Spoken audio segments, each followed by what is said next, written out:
First time in years, an openly gay man from Williamsport was this week so afraid for his safety that he wasn't comfortable spending the night alone.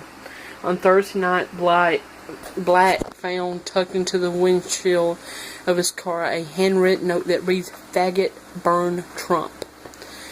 I was terrified, said Black, who decided to spend the night at a sister's house across town. I'm firmly involved in my community. I ran for city council. People know me and know I'm openly gay.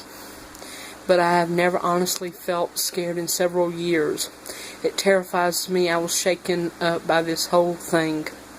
Across the country, in the wake of Donald Trump's stunning victory in Tuesday's election, local media outlets this week continue to report about hate-fueled and racist incidents at school, universities, and communities, from attacks on Muslims, women, Black, and Hispanic students, and even the murder of a University of Wisconsin student.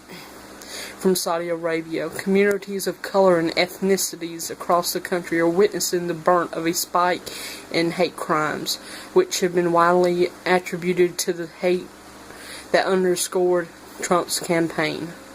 It's not necessarily President-elect Trump, Black said. I think his supporters feel that the hatred in this country has been validated.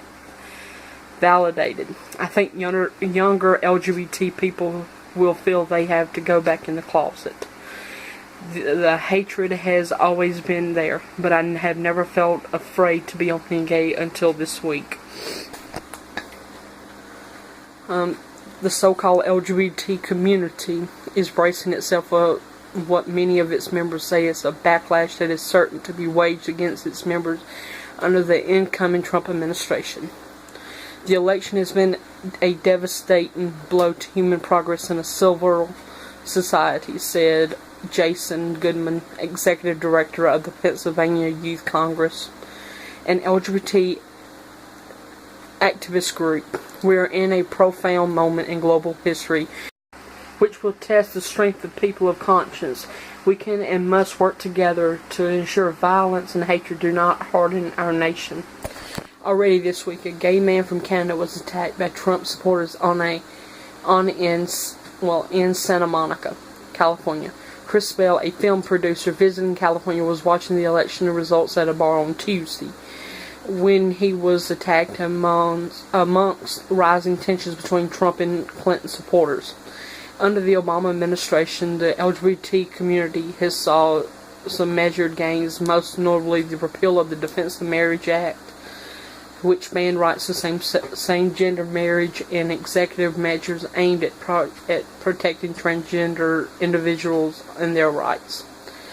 Leaders in the LGBT community, which compromises individuals who identify as gay, lesbian, bisexual, transgender, and queer, pansexual, and various other descriptions, fear that under the incoming administration the meager gains it has made in recent years will be reversed and struck down. There's not a lot of policy that the Trump campaign has specifically outlined dealing with LGBTQ topics, said Louis Marvin, Director of Education and Youth Services for the LGBT Community Center Coalition of Central PA. He did talk about placing justices on the Supreme Court who would be in the mold of folks and who do not want LGBT progress to happen. His choice of Vice President in Mike Pence is someone who has been just an extremist in terms of anti-LGBT policy.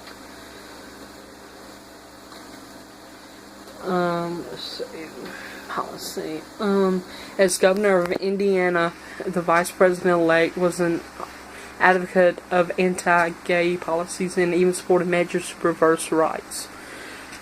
Pence also is a supporter of the so-called conversion therapy, which aims to cure members of the LGBT community.